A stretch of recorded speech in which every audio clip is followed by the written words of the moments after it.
significado de pódio? Pódio é uma plataforma de diferentes níveis, onde normalmente são colocados os primeiros colocados em uma determinada prova ou competição. O pódio de 3 níveis costuma ser o mais usual, sendo que a base mais baixa é destinada para o terceiro colocado, a mediana para o segundo lugar e o grande campeão tem o espaço mais elevado do pódio.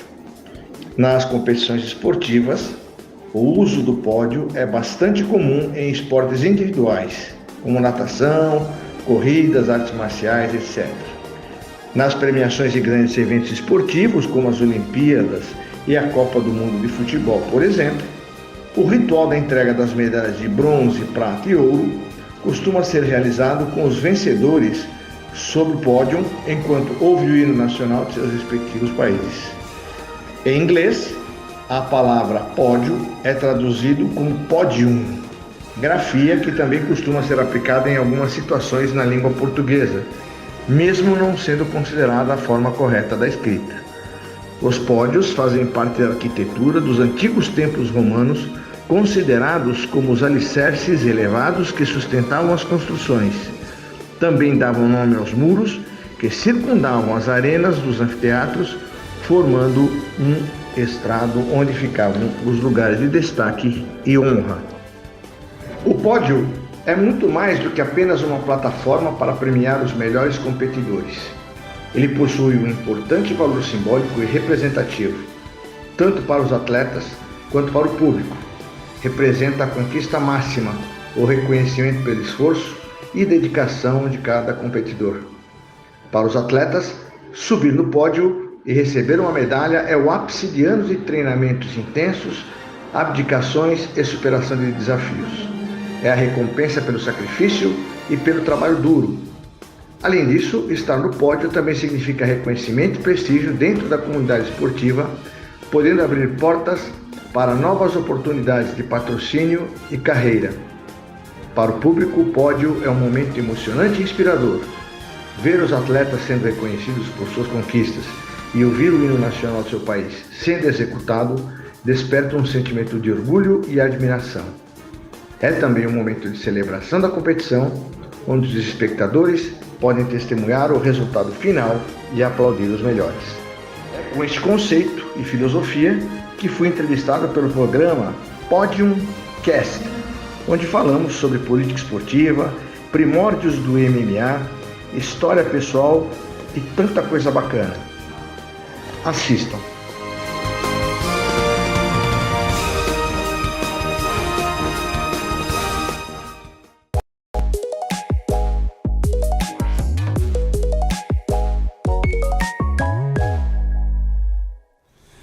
Olá, estamos hoje aqui em mais um Podiumcast esportivo, promovido pela Associação dos Secretários Municipais de Esporte e Lazer do Estado de São Paulo, com o apoio da Suen TV. E hoje, nesta data, nós temos um amigo, um irmão, uma pessoa muito especial. Eu apresento o Dr. Bernardino Santi, está conosco. Dr. Bernardino, uma honra estar aqui com você, nesse Podiumcast esportivo. Meu grande amigo Mausler Paulinetti, tudo bem? Muito prazer realmente estar no seu programa. Afinal de contas, nós temos uma história aí juntos aí de longa data aqui no esporte do Brasil, né? Principalmente nas lutas. Pouca gente sabe que nós somos os pioneiros do que hoje se conhece como MMA. O UFC, que é uma marca aí mundial, pessoal aí ganhando milhões de dólares. E nós somos os primeiros, lá pelos comecinho de 90, a fazer esse evento aqui em São Paulo, né? E que na época, inclusive, a grande mídia não dava o apoio que dá hoje. Nós buscávamos e as pessoas tinham medo, tinham preconceito. E hoje você encontra aí várias versões e a coisa cresceu de tal maneira que se diluiu. Mas nós temos a documentação para provar que nós somos os primeiros. Ah, sim. Foi até bom você tocar nisso, porque foi um momento que foi o primeiro, isso ninguém vai nos tirar. O primeiro vale tudo num ginásio público, que foi no ginásio de Ibirapuera, e transmitido pela TV Gazeta. Exatamente. Bom, e lá que nos conhecemos. Isso. e onde foi jiu-jitsu contra full contact, um espetáculo maravilhoso. Numa sexta-feira, mais de 3.500 pessoas assistindo. Mas como você disse, né, doutor Bernardino, era uma época que todo mundo tinha medo de investir. Eu lembro que o Avalone quase foi mandado embora da Gazeta, foi ameaçado, eu fui ameaçado. Era igreja, Ministério Público, OAB, fiquei proibido 1 ano de fazer evento no ginásio do Ibirapuera. Mas foi um momento legal nosso. Depois, em 97, quando lançamos em 95 o Freestyle, que até teve uma federação, né? Foi uma federação de freestyle. Aí instituímos o esporte de vale tudo, MMA, freestyle, qualquer sigla que possa ser feita, num sistema federativo, onde davam os cinturões. Com né? regras. Com regras. Você era o nosso diretor médico, Isso. um acompanhamento. Então foi fantástico essa nossa história. E montamos a Confederação Brasileira em Goiânia. Lembra? Eu lembro, até estava o nosso Lembra? saudoso... Conta essa história lá nosso, de Goiânia. O nosso saudoso Éder Joffre estava conosco. O Éder, Renzo Gracie, Gurian. O Gurian que é jornalista, né? Era jornalista da Gazeta. Eu me lembro bem. Eu não me lembro assim, isso foi em 1998. Não, por aí, 96 que montamos a confederação. Realmente, parecia inclusive um circo, né? Porque o circo Mambembe, porque fomos todos os artistas, os médicos, os dirigentes. Nós fomos lá para Goiás fazer o evento. Foi em Goiânia, realmente. Foi um espetáculo imenso lá. Foi Mas valeu. Vamos falar... E depois disso, foi por aí que você me abriu as portas e outras pessoas me abriram para entrar no boxe. Foi quando eu comecei a trabalhar como médico da Confederação Brasileira de Boxe, e que na época estava precisando de médico, ela estava se reestruturando, o presidente era Joani Palmeira. Joani. E aí até, né, eu até me lembro, no dia que eu fui conversar com ele, ele falou: Bernardino, é o seguinte, dinheiro não tem. Dá uma ajuda na gente aqui, a gente, pelo menos uma coisa ou outra, a gente consegue. E a gente começou daquela forma artesanal, né, daquela forma bem... porque o boxe era o patinho feio, né? Quer queira, quer não queira, era o patinho feio dos esportes olímpicos, né? Era um esporte que só segundo as pessoas, né? Não, porque era um esporte violento, dá soco. Eu lembro que a seleção ficava concentrada ali em Santo André. Santo André, que é hoje ali em frente ao Bruno José Daniel. O Delantônio. Pedro Delantônio. Pedro Delantônio era uma arquibancada cheia de goteiros, atletas ali no colchão.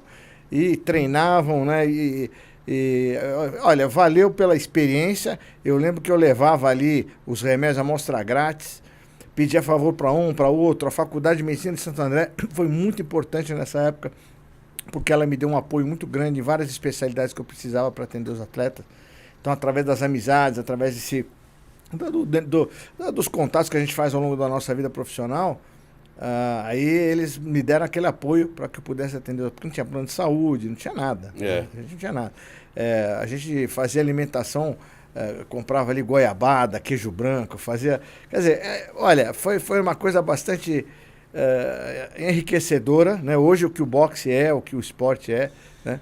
Ninguém viu o que foi feito lá atrás. Eu fazia parte ali. Exatamente. Nós alugamos, inclusive, uma casa ali em Santo André para eles. Isso. Eu lembro, Bernardino, que o Amauri, aquele grande campeão de vôlei, ele doou aquele que canta karaokê. Ele doou um karaokê para os atletas no fim de semana se distrair. Ele doou, exatamente. Isso foi já em 1998. E foi nessa aí, porque eu comecei em 94, em 95 eu já fui para o primeiro Pan-Americano em Mar del Plata, em que já começava a surgir o Popó.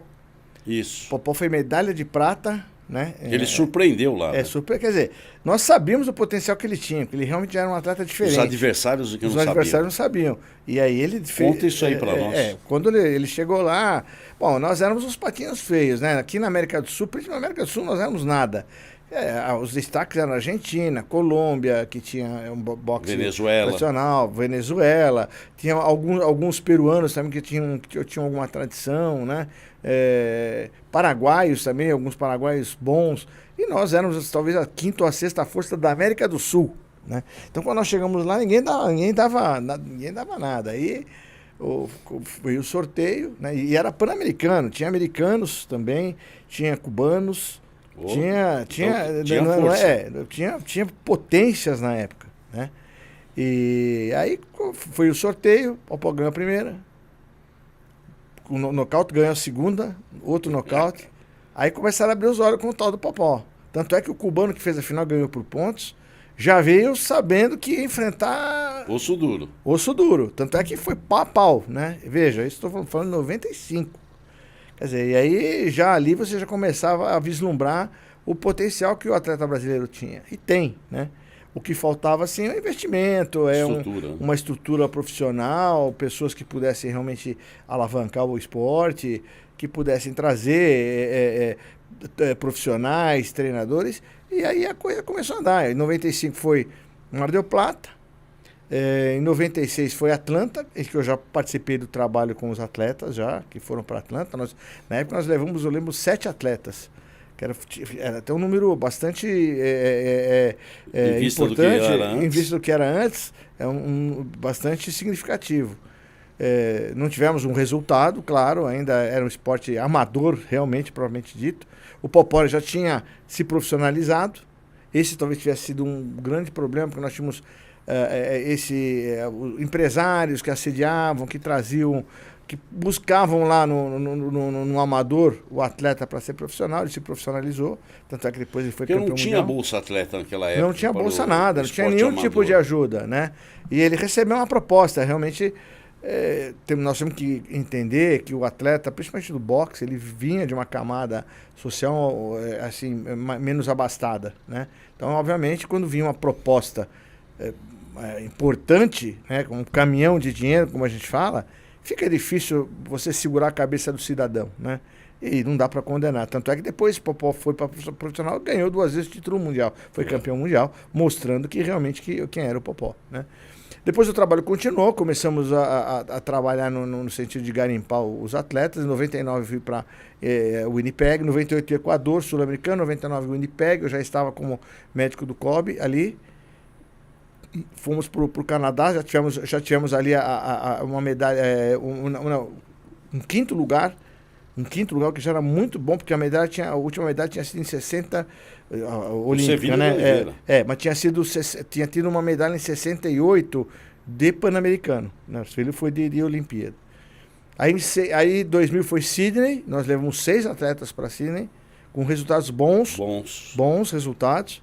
Não medalhamos, mas eram bons atletas, já começaram a ganhar, indo para oitavas, para quartas, já começavam a apontar, já começavam a ir para as fases seguintes. Começava a ganhar 1, 2 lutas, coisa que não acontecia desde Servilho, Oliveira. Né? Desde Servilho, o brasileiro parava na primeira luta. E aí começou, 2004, 2003, República Dominicana, aí já começamos a medalhar, 2004 já Atenas, 2007 no Rio de Janeiro, o Peu ganhou a medalha de ouro, né? Aí já foi uma medalha de ouro. Quem ganhou a medalha? O Peu. China... O Cláudio ainda lutava? O Cláudio ainda lutava. O Cláudio Aires lutava.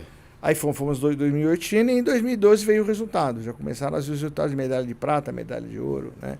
E aí tivemos em 2016 o nosso Robson medalhando ouro, que foi uma medalha inédita do boxe.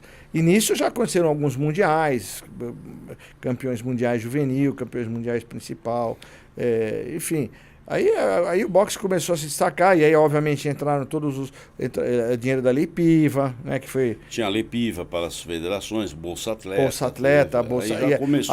As Forças Armadas também deram um apoio muito grande, trazendo esses atletas para o seu interior, porque as Forças Armadas tinham interesse, porque existem, para poucas pessoas sabem, existem os Jogos Mundiais Militares. Militares do mundo todo envolvidos. Então, o Brasil tinha interesse, sob o ponto de vista esportivo, de se destacar. E levou atletas de várias modalidades, né, de esgrima, taekwondo, boxe, tanto é que o Diogo foi militar também, o Diogo do taekwondo. E aí os nossos atletas foram para a Marinha e para o Exército e começaram a ganhar também o soldo militar. Então, poxa vida, você começou a ter aí atletas ganhando e os resultados começaram a aparecer. E não só no boxe, em outras. Aliás, falando nisso, doutor Bernardino, eu lembro que um dia batendo papo com você, não sei se foi já em Olimpíada ou no próprio Pan-Americano, você não só dava uma assistência para o boxe, mas para as outras modalidades. Então, eu acabei ficando... Não dava para a delegação ir completa, né? Eu acabei ficando como médico das lutas, né? Porque aí tinha o resultado, os meninos do boxe eram muito próximos de mim, confiavam em mim. Aí conversava com os atletas do taekwondo, deixa eu falar com o seu médico. Aí eu comecei a dar assistência para o pessoal do taekwondo, o pessoal da esgrima, o pessoal da luta olímpica. E aí, entendeu? Eu comecei a entrar como sendo o médico das modalidades de luta. Né? E aí, experiência, né? E acabei me especializando nisso. Hoje, não vou nem ser modesto. Realmente, hoje, no Brasil, em termos de luta, tem muito curioso, né? Que se auto-intitula, mas que tenha sido profissionalmente trabalhado em eventos importantes como Olimpíadas e Mundiais, eu hoje sou o profissional que tem essa experiência, graças a Deus, porque também a gente vai aprendendo com tudo isso e vai acabando... E eu hoje estou preparando profissionais para me substituir nessa função. Eu ainda tenho lenha para queimar, mas ainda... Não, você é fera. E eu lembro que, primeiro, você é faixa preta de judô, né? Isso. Então, primeiro, conhece porque lutou, formou...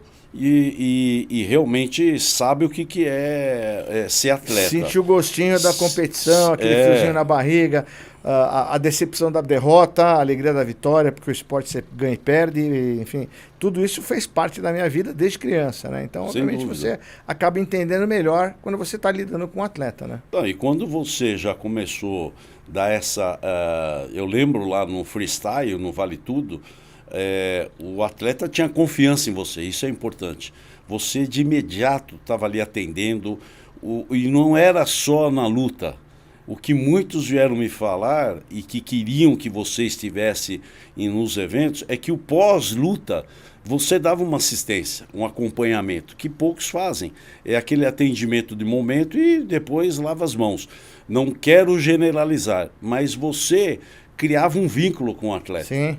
E isso foi... e outra coisa, participar de Olimpíada, Pan-Americano, Sul-Americano, Mundiais, ali, competição, o cara lutando pela vida. E olha, e o que é bacana é que assim, esse elo se fortalece ao longo desses anos todos, porque além de tudo você começa depois a tratar os parentes desses atletas. O Robson foi o maior exemplo, né? O Robson, quando ele veio para a seleção, ele veio da Bahia, ele veio mirradinho, com problemas dos dentes, e aí depois veio a namorada dele, né, que depois acabou sendo a esposa dele, e aí ele acabou, hoje tem uma família linda, tem a filha, a Sofia. Então, quer dizer, você tem aí, ele formou um núcleo familiar que ele fez questão de partilhar comigo, inclusive, né, na hora do momento da vitória. Eu estava ali, ele falou, doutor, vem cá, vamos tirar uma foto, eu tenho essa foto para mim como sendo o meu maior troféu. Ele segurando a medalha de ouro, me abraçando com a filha no colo. Eu até me arrepio em lembrar, porque foi uma coisa emocionante de um atleta que está ali, né, no momento de alegria dele, no momento de êxtase, no momento máximo, né? E pensou na equipe. E me viu e quis dividir aquilo comigo, lembrando de tudo que nós passamos juntos, porque nós viajamos juntos pelo mundo afora, passamos perrengue. Às vezes tem as seletivas, né? Seletivas, pré-olímpicos. Os pré-olímpicos. E outra coisa, né? Quando a gente ainda tinha pouco dinheiro, a gente viajava, né? Às vezes a confederação pagava a passagem assim, com aquela dificuldade, mas a gente ficava hospedado em locais... Dividir quarto. Dividir quarto com eles. Então, às vezes, não tinha o que comer. Então, a gente ia procurar uma coisa de mercado, um lanche, um fast food, uma coisinha. A gente procurava um cozinheiro que fizesse uma comidinha barata. Enfim, a gente procurava sempre arrumar uma solução e passava junto com eles as mesmas necessidades junto. Né? Então eles sabiam que não era, o doutor tá lá comendo lá não, você com ele ali. A gente estava sempre junto. Então isso é uma coisa que estabelece o vínculo e, poxa, além de tudo, estabelece uma forte amizade, porque até hoje atletas que já pararam há muito tempo, estão seguindo as suas vidas, me ligam, me mandam um abraço, quando a gente se encontra, vem, e começa a lembrar a história, dar risada. Isso é o que conta na nossa vida profissional, porque afinal de contas a gente não leva nada daqui a não ser as amizades, né? Não, e o doutor Bernardino, ele é isso mesmo. É amigo para todas as horas, não tem tempo feio. Inclusive, você já me socorreu. Foi até na minha casa quando eu me travei todo. Então, o Bernardino é isso, ele cria esse laço de amizade e veste a camisa da profissão. Poucos fazem isso. Você não chega lá e quanto que eu vou ganhar? Quantas vezes eu vi você trabalhar ali suando e por amor o que você está fazendo? Não ter levado nada. E não é só nesse aspecto de lutas. Você também passou por grandes clubes. Então tem essa experiência de atleta, desse convívio, de disputa. Não é só nesse sistema federativo, mas clubístico você participou e tem uma história. E tem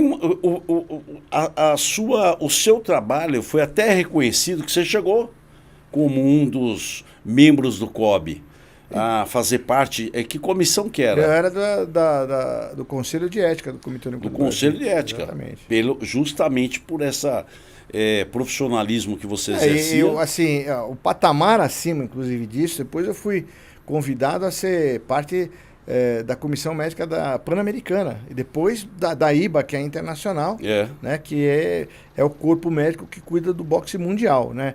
Então hoje eu faço parte desse corpo, né, que agora está se formando uma nova confederação, que é a World Boxing. Eu já fui convidado para trabalhar nessa confederação mundial, né, que já é para mim já é mais um degrau que eu atingi na minha carreira. Hoje a gente forma médicos de outras partes do mundo para ser médicos de bordo de ringue. Hoje você tem que ter uma capacitação específica, né, para bordo de ringue, para você poder atuar no sentido de não só parar ou não parar uma luta, mas obviamente você prestar o atendimento, porque afinal de contas boxe é boxe, né? É um esporte de contato e obviamente você tem os riscos de um esporte de contato e nós temos que estar preparados para qualquer eventualidade. Então isso aí que fez com que a gente hoje estivesse nesse patamar aí, nesse nível que a gente está hoje, e eu agradeço só a Deus por ter saúde e por estar vivenciando isso. E graças a Deus é o que você falou, né? Ao longo desses anos, o fato de a gente trabalhar não só com confederações, eu também tive a oportunidade de trabalhar com futebol. Eu trabalhei no Juventus durante 10 anos, trabalhei no Palmeiras também. Então a gente, no Água Santa, que fez a final no passado, eu peguei o Água Santa no começo, ajudei a estruturar. Seu time, né? Você é palmeirense, né? Exatamente, meu time, eu sou palmeirense. Quase levar, né? E quase levar. Mas, o primeiro jogo que vocês se assustaram, hein? Mas você sabe que eu fiquei até contente por eles, porque afinal de contas eu conheço algumas pessoas que estão lá, são amigas, né? Isso seria bacana, um título claro, é aquela história, o palmeirense, o coração, você torce pro seu time, mas racionalmente falando, é importante que outras equipes comecem aí, outros esportes, outras equipes, outros personagens comecem a crescer. Afinal de contas tem espaço para todo mundo, né? É verdade. E aí essa tua trajetória é fantástica, né? E dos clubes também. Agora, qual um case aí que você viu aí? Você também foi de controle de doping. Eu lembro que era um tabu antigamente. Pô, doping. Não, doping era algo bom para a proteção do atleta, porque tinha muito atleta que não tem o aviso da substância, por engano, por ignorância, por não conhecer. Então ele acabava se envolvendo, não por uma questão que ele sabia e propositavelmente. Não, muitos foram inocentes. E era um tabu, e você enfrentou tudo isso. Você é um dos pioneiros disso. Esse é um tema muito importante, Mausler, porque é o que você falou. Assim como nos esportes olímpicos, o doping ainda ele é um ilustre desconhecido para muita gente, né? Por isso que a gente faz não só o trabalho do controle de doping, como eu fiz por muitos anos no futebol, mas o trabalho educacional. Para você ter uma ideia, os atletas com os quais eu trabalho, do boxe e das lutas, eles não tomam nada sem me perguntar. Muitas vezes eles estão em outra parte do mundo treinando, eu não vou com eles estão treinando em outra parte do mundo, eles têm que tomar um remédio, porque eu ficar analgésico. Eles me ligam, meu telefone está 24 horas aceso, né? Então eles me ligam de madrugada, às vezes 3 horas da manhã, ele está lá do outro lado do mundo, 3 horas da tarde, doutor, fui no médico, tomei tal antibiótico, posso tomar tal coisa? Pode, né? Pode. Isso eu acho importante que eu criei esse hábito neles, porque realmente acontece muito o atleta que se envolve em festa e acaba, infelizmente, entrando numa utilização de drogas recreativas. Ou muitas vezes, e eu tenho vários casos, eu tive já casos, por exemplo, no futebol, claro, não vou citar nem a equipe, nem o atleta, mas de um atleta que chegou em casa com dor de cabeça, né? E falou, ele morava com o avô, E o avô falou, olha, quando eu tenho dor de cabeça, eu tomo esse remédio, Na verdade, estava dando um diurético para o atleta. Porque ele, o avô, era hipertenso e ele tomava o diurético para controlar a hipertensão. Então, para ele associar a dor de cabeça com a hipertensão, com aquele remédio, era o remédio que tirava a dor de cabeça. E deu para o atleta. O atleta tomou e acabou sendo pego no doping, porque ele tomou o diurético. Quer dizer, então, é claro que não houve dolo, não houve a intenção, mas houve a culpa, porque ele, afinal de contas, ingeriu uma substância que ela é um medicamento para pessoas normais, mas que não pode ser ingerido pelo atleta. E ele acabou ingerindo e acabou tomando a suspensão. Então, esse é um dos casos. Existem vários. No boxe mesmo, eu já tive atletas que tomavam remédio para dor de barriga que continham ópio e não sabiam. Né? E aí você fica com o cabelo em pé. Chega das férias, falava, doutor, eu tive uma dor de barriga, mas a minha mãe me deu esse remédio aqui. Aí... Mas a minha mãe falou que não tem problema nenhum. Então a gente fala, não, olha, mas é para você que é atleta. Então a gente tem que começar sempre a pegar esse tipo de link, esse tipo de cuidado, porque os atletas, infelizmente, acabam entrando, e principalmente o atleta que acaba ficando um pouco mais conhecido, mais famoso, ele vai numa festa, aí o pessoal pega uma coisa lá para fumar, ele está perto da fumaça, aí fuma. Não, vai beber alguma coisa, de repente pode tomar alguma coisa. Tem maldade. Então, sabe... Boa noite, Cinderela. A gente chega e fala, olha, começou alguma coisa diferente, vai embora. O atleta tem que entender, e eu acho que isso é uma coisa que nós passamos há muito tempo, que ele não é uma pessoa normal. Ele é diferente de todas as outras. Se ele quer ser um atleta de alto rendimento, um atleta olímpico, um atleta que ganha mundiais, pan-americanos, etc., ele tem que entender que ele é diferente. Ele não pode ir para festas qualquer, ele não pode comer o que ele quiser, ele não pode tomar o remédio que ele quiser. Ele tem que perguntar, ele tem que estar sujeito à preparação de um atleta de alto rendimento. Senão, ok, ele é jovem, tem todo o direito, então não vai ser atleta de alto rendimento, vai viver a tua vida perfeito. Então isso é uma coisa que a gente procura sempre bater na tecla e fazer. Porque, olha, você sabe muito bem disso, e o Aurélio Miguel teve aqui. Sim. Cumprir um ciclo olímpico é muito difícil. Não é. É muito sacrificado. Tem que abrir cumprir mão 2 da sua vida. Fenomenal. Cumprir 3, então, o cara é um super-homem, uma super-mulher. Porque realmente um ciclo olímpico é assim, né, uma coisa absurda para um ser humano. Né? E até nessa questão do doping, na época a gente estava vendo, quando nós introduzimos, né, o controle de doping na confederação, que você cuidou de tudo isso, tem tantos nomes ali que é impossível você guardar. É uma lista de tantos. E eu lembro ainda que tem cara que usa aquele inibidor para não aparecer. Tem, que é o também agente máscara. Efedrina. Agente máscara. Por exemplo, o diurético é um deles, né? É o agente máscara. Você toma pega? Aí é que tá, você pega o agente máscara. Então, se você está tomando mascarante, é porque você está tomando alguma coisa que você está escondendo. Então, ficou sendo uma coisa de conclusão. Né? E o controle é implacável. Não importa se é aquele que inibe ou... por isso que existem hoje laboratórios, são poucos no mundo, são cerca de 35 ou 37 laboratórios no mundo todo, acreditados pela UADA, porque são os laboratórios que estão capacitados para fazer esse tipo de teste. Não, você tem grandes laboratórios aqui em São Paulo, e eu poderia citar vários, mas não adianta você ir nesses laboratórios, que eles não estão acreditados e nem preparados para isso. É isso que... Quantos laboratórios nós temos hoje no Brasil credenciado? Que é pela UADA. Sim, a UADA ela tem critérios para credenciar laboratórios. E no Brasil nós temos um no Rio de Janeiro, que é o Laboratório Antidopagem, lá da Universidade Federal do Rio de Janeiro. Né? Então só tem eles. São Paulo é o não tem. Ladetec, né? São Paulo, Ladetec. São Paulo, Minas não tem. São Paulo teve um projeto para se ter que acabou não vingando por questões políticas, porque também é caro, um laboratório desses... É um investimento custa muito caro. Né? O exame laboratorial é muito caro. Por isso que também a gente faz por amostragem. O futebol é talvez o esporte que mais faz controles hoje aqui no Brasil. Mesmo assim, não dá para fazer de todos os atletas, porque exame... sorteio, né? É sorteio. Na verdade, todo jogo tem um sorteio. Então, quer dizer, uma hora ou outra, todos os atletas serão testados. Em quase sua totalidade, porque é uma quantidade muito grande. Série A, Série B, Série C, laboratório... Sul-Americana, Libertadores... regionais, Copa, todos estão sempre porque é caro, né, fazer, né? O exame é caro, né? Porque os insumos são caros. Os insumos vêm todos do exterior, né? Os aparelhos, uma peça que quebra, você vai gastar 10, 15 mil dólares para consertar uma peça. Um reagente que vem da Alemanha, você vai gastar coisa de dezenas de dólares. O preparo desses profissionais, os bioquímicos e farmacêuticos que estão ali, vão fazer cursos do exterior, despendem horas e horas de estudo, quer dizer, é muito realmente caro, porque é um exame que tem que ser muito preciso. Você está envolvendo pessoas, está envolvendo a vida do atleta.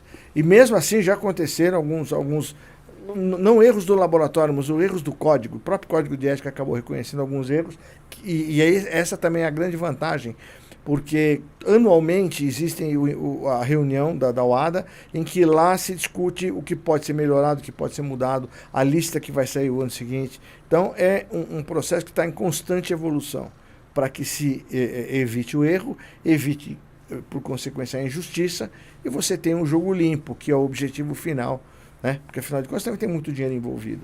Você pega um patrocinador, campeão... investimento, o país que vai investindo, que o Brasil não paga a Bolsa Atleta. Exatamente. Quanto que esse cara, num ciclo de 4 anos, custou para nós contribuir? Claro. E não pode, numa dessa, cometer um erro. Claro, um erro envolve muita coisa, por isso que a coisa é muito... Aqui no Brasil, no Ministério, eu estive em Brasília semana passada, fiquei lá uma semana, e conheci o pessoal da ABCD, inclusive a Cíntia, que é diretora. Sim.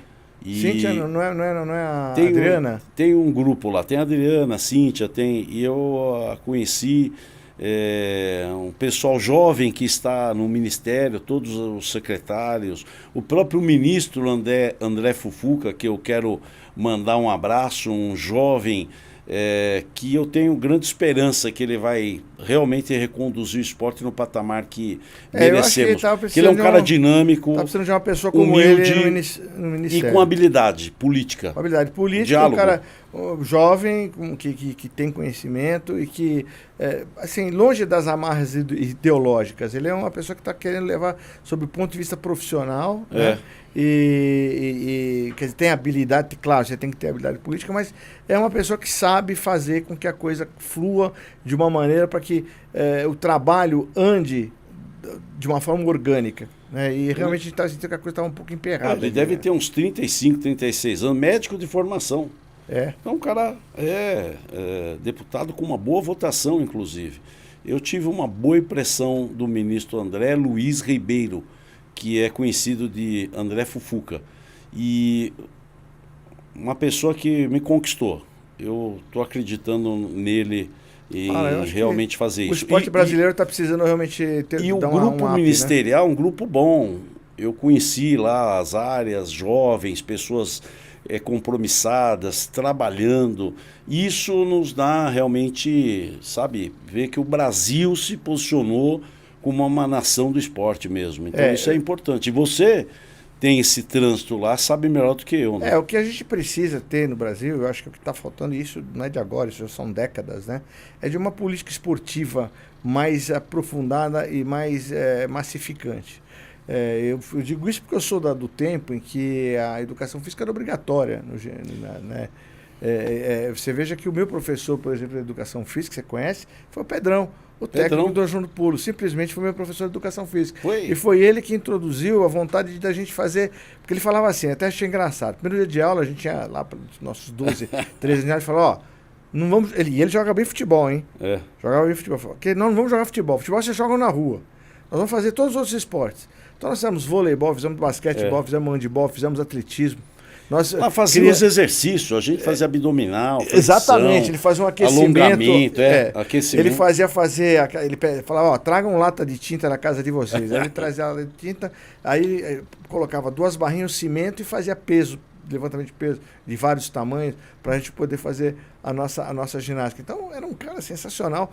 E a gente começou a tomar gosto pelo esporte e pela atividade ali, na escola pública, que foi uma escola que eu estudei. Infelizmente, não sei por que cargas d'água, isso deixou de ser obrigatório, né? Então, a educação física... Retrocesso. Isso, para mim, foi um retrocesso. Isso eu já tenho mais de 30 anos. Eu lembro que era da escola pública, que nós tirávamos os times de handebol, de voleibol, de basquete, porque o aluno se destacava, aí os professores já indicavam para os clubes. E aí os clubes já formavam, e aí você tinha o Moreno, você tinha tantos grandes atletas que vieram aí do esporte. Do esporte nas escolas. Né? E hoje nós não temos isso. Então, nós temos que começar a voltar, né, a voltar às origens, começar a fazer com que as pessoas entendam que o esporte é assim, não só obrigatório sob o ponto de vista físico, mas sob o ponto de vista da ferramenta de inclusão. Olha, por essas andanças, já que nós estamos falando de conhecer o mundo, por exemplo, a Austrália. Você anda pelas ruas da Austrália, ou pelas cidades, você vê balneários com famílias e famílias nadando, de todas as idades. Todo mundo nada. Daí você tem hoje uma quantidade de grandes nadadores australianos, quer dizer, dessa massificação. Uma cultura, né? Você tem como cultura idosos, famílias, crianças fazendo. Você tira ali atletas fantásticos que vão aí disputar a Olimpíada e ganhar medalha. Assim como você vai, por exemplo, para a Hungria, o polo aquático é o esporte nacional, você vê vários balneários com pessoas andando com a sua sunga e a bola de polo na mão pelas ruas, porque vão jogar polo aquático com as pessoas, assim, amigos, com grupos. Então você tem aí exemplos claros de países que fazem do esporte uma política de Estado, uma política que as pessoas têm que ter o seu bem-estar. Não precisa ser campeão olímpico, mas você tem ali a inclusão social. Classifica, né? Você tem o grupo, você tem pessoas que, enfim, que têm o mesmo gosto, que se encontram, né? Que nem nós às vezes nos encontramos jogar o nosso futebolzinho lá, o nosso 10 km por hora, né? Devagarinho, para depois se reunir e comer alguma coisa junto. Mas é um núcleo muito pequeno. Que é o exercício mental também. Que é o exercício mental. Isso é uma coisa que está faltando no Brasil, eu sinto isso. E a gente espera que realmente as autoridades, que o novo ministro, pense nisso. Né, que traga projetos, eu acho que projetos tem vários. Né? Eu, por exemplo, eu lembro que, até isso pouca gente sabe, e até quero contar aqui, porque em 2003, eu já estava no COB, eu levei um projeto, na época, para o Ministério dos Esportes, que visava incentivar para valer os jogos indígenas. Por quê? Olha só, você tem, dentre esse leque de esportes indígenas, o tiro ao arco e flecha. Você podia pegar esse atleta e adaptá-lo. A lança, que é o do atletismo, lança, o dardo. A canoagem. A luta uca-uca, que é uma luta deles indígena, é muito parecida com a luta olímpica. Então, por que não trazer esse atleta e adaptá-lo? Eu lembro que você batalhou para isso. Eu fiz esse projeto, mandei para eles, falei, vamos massificar, pegar os índios, pegar os melhores, vamos trazer eles aqui. Ele já tem o corpo já shapeado para o esporte. Quer dizer, quer genética melhor incentivo. Que essa? Quer dizer, aí você começa a ter... não é possível que num povo como o nosso, miscigenado, que tem africano, tem indígena, japonês, caucasiano, alemão, russo, não é possível que a gente não tenha um tecido social para fazer gente forte no esporte. Olha só que bênção que nós temos como população e como território, com água, com terra, e a gente não consegue ser uma potência olímpica. Quer dizer, então alguma coisa não está fechando aí. Havaí, uma ilha, não tem o Ironman lá? Nós, um continente, não conseguimos fazer do litoral inteiro. Tivemos um resultado pífio na nossa Olimpíada, fomos 13º colocado jogando em casa. Com o que se gastou, quer dizer, tem sentido uma coisa dessa?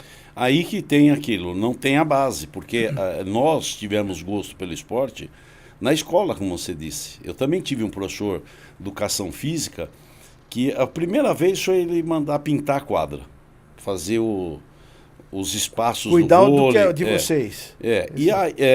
Né? Justamente o pertencimento.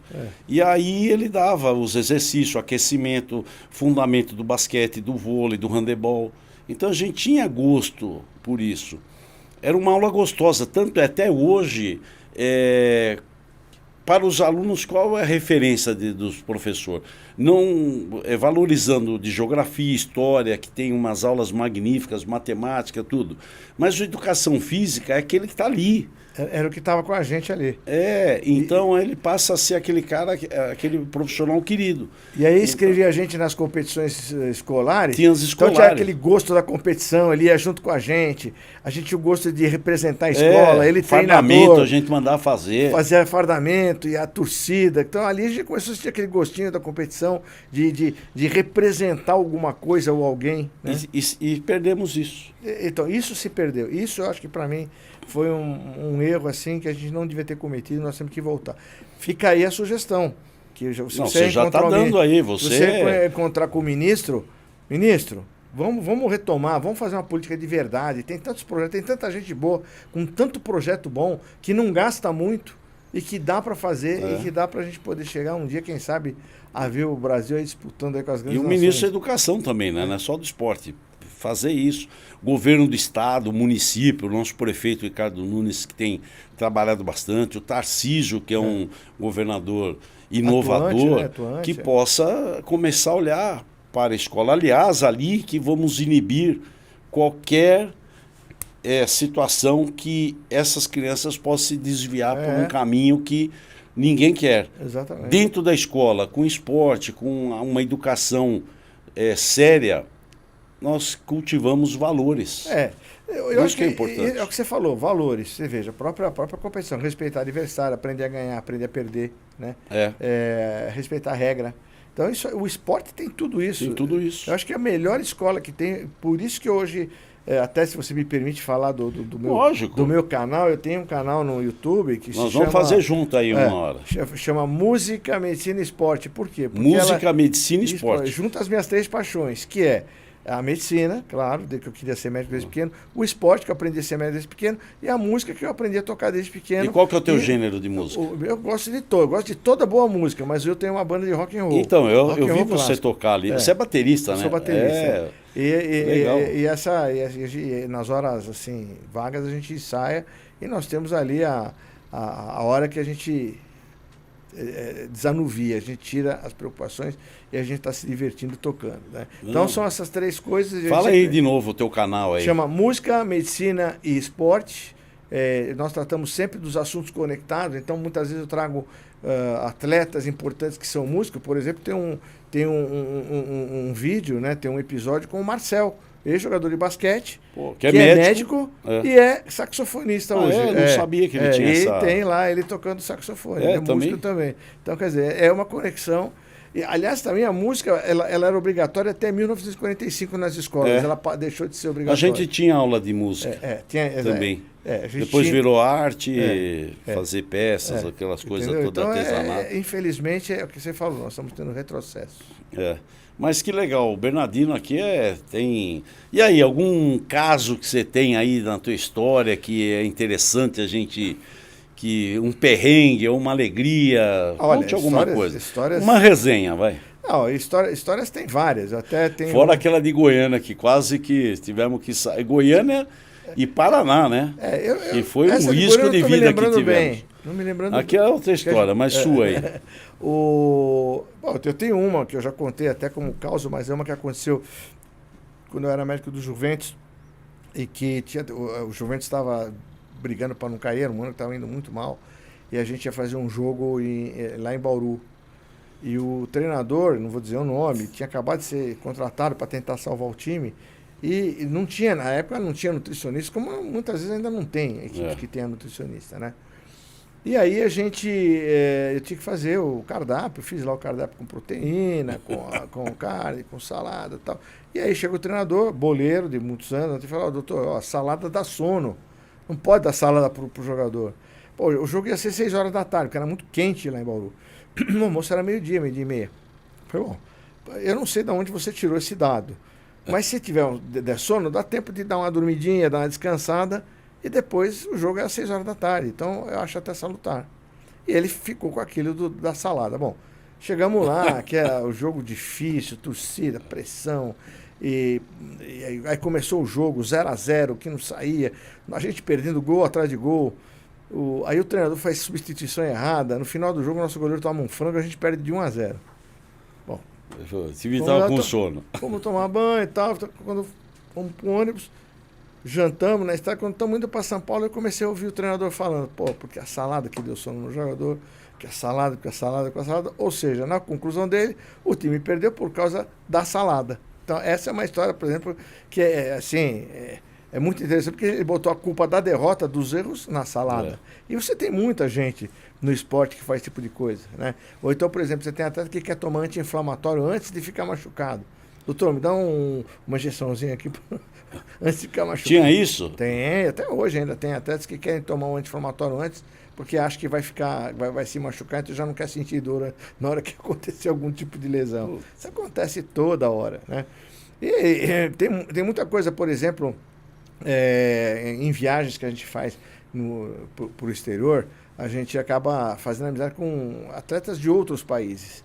Então eu tenho histórias gratificantes, como uma vez um atleta da Irlanda, nós tínhamos ido treinar nas Filipinas, então tinham várias delegações, mas de médico era só eu. E tinha um fisioterapeuta italiano e eu, médico de uma delegação. Aí eu acabei atendendo todas as outras, tinham 6 ou 7 países. Então eu montei uma salinha e comecei a fazer o atendimento para todos os atletas. E um atleta da Irlanda teve um tímpano perfurado num dos treinos. Eu tratei, consegui fazer com que ele melhorasse naquele período. Tempos depois, ele já treinador da seleção da Irlanda veio me dar um abraço. Pô, você lembra de mim? Eu sou aquele atleta, assim. Pô, que bacana. Foi uma coisa, assim, bastante bacana. Que ele se lembrou de mim. Ele veio, ele estava como treinador da seleção da Irlanda, já, de cabelo branco, e veio me dar um abraço. Falou, eu sou aquele atleta que você tratou, meu ouvido tá bom, tô ouvindo bem, pode gritar aqui. Então foi muito legal. São histórias assim que gratificam o nosso trabalho. E vai, nossa, tem... Eu até estou pensando em publicar um livro em breve, né? Com todos esses casos, histórias, né? Faz isso, pô. Você tem história pra caramba. Tem algumas histórias que são... Aí você vai dizer se é verdade ou não.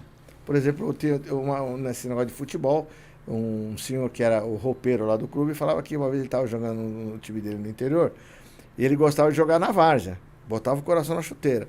Um belo dia, ele está jogando no time dele, estavam jogando um campeonato, tá perdendo 2-0. Faltava acho, alguns poucos minutos para acabar o jogo. Ele chegou no juiz e falou, se você não der um pênalti para nós, eu vou quebrar a sua cara.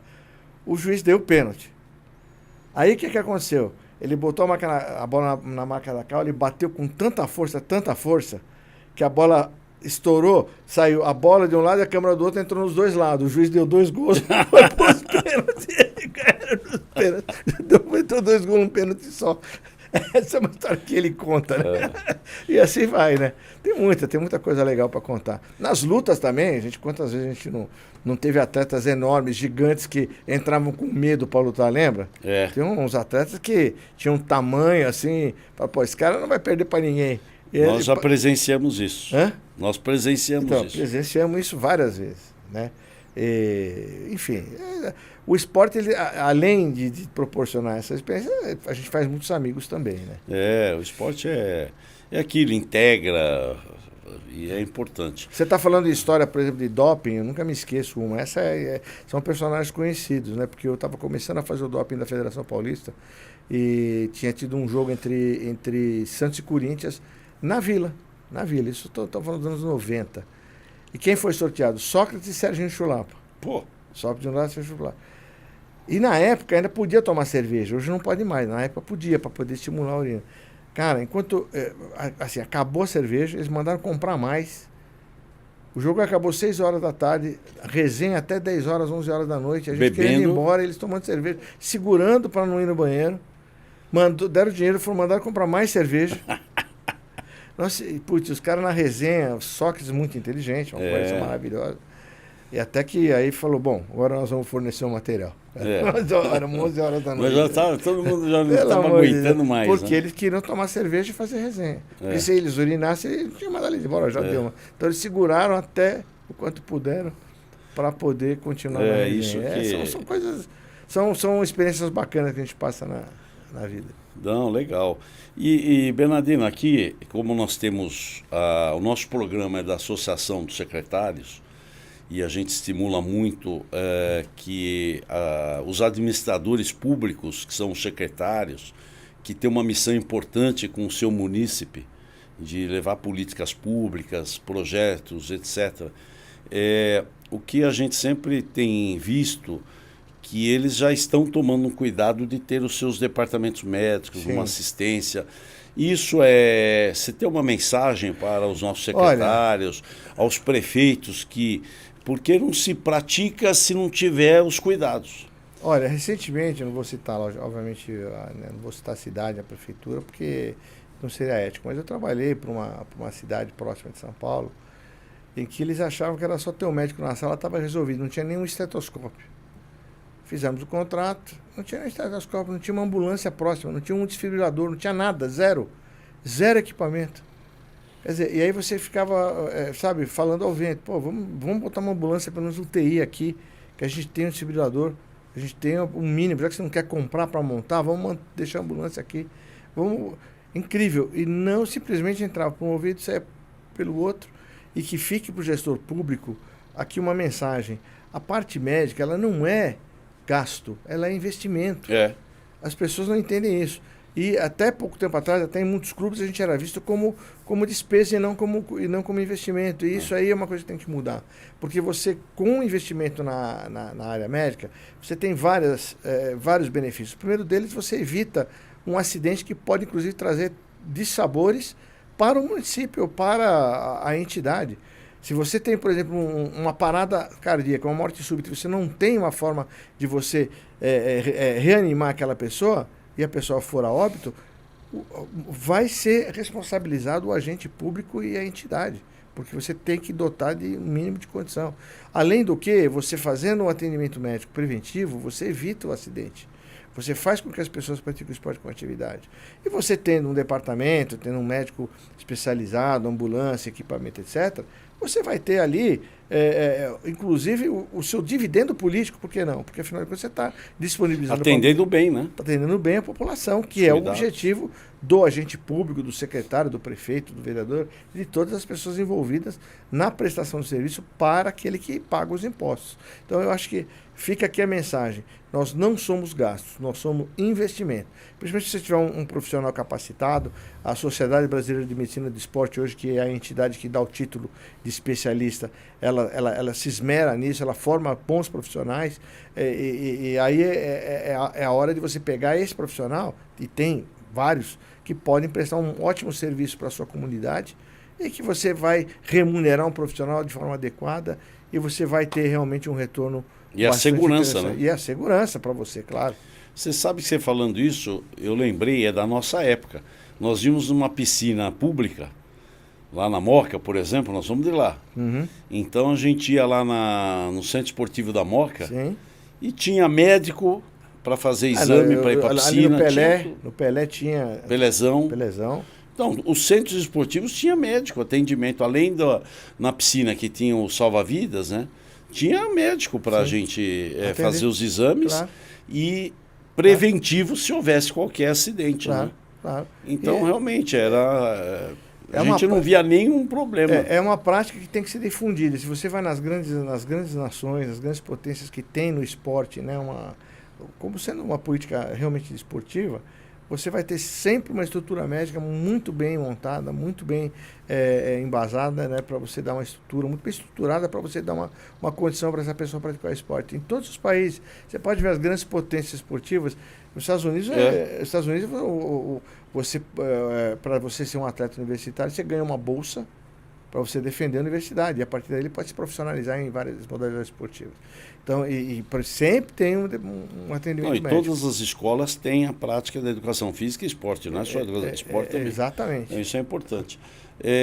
Bernardino, nós estamos chegando ao final, tem uma resenha. Você ainda é goleiro, está batendo uma bola? Toma os goles, né, goleiro? Toma os goles. Não, você joga ainda. Temos lá o nosso subóbito lá, que a gente bate a nossa bolinha. Onde que você joga? A gente joga, nós somos do Azteca, a gente joga ali no Parque Vila Lobos.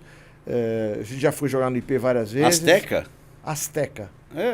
Eu, quando era moleque, na Vila Formosa tinha um time de um doutor Valdemar Moreno, que era um médico da escola, era um dentista.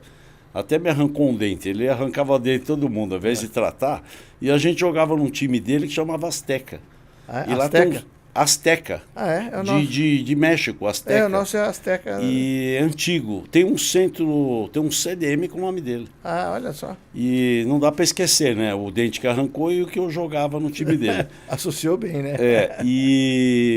Pô, legal. Nós jogamos no IP, né? Jogando no IP, campeonato interno. Você tem o Juventus Bagaço lá também. Não tem o Bagaço? Bagaço, que era o... Ainda tá jogando lá o Bagaço? Não, eu parei por causa do joelho, né? Mas sempre eu gostei. tenho a minha mãozinha machucada também, mas a gente bate lá a nossa bolinha, né? Meu negócio hoje é música. É isso aí. Bernardino, tuas considerações finais aqui, porque foi um prazer estar com você.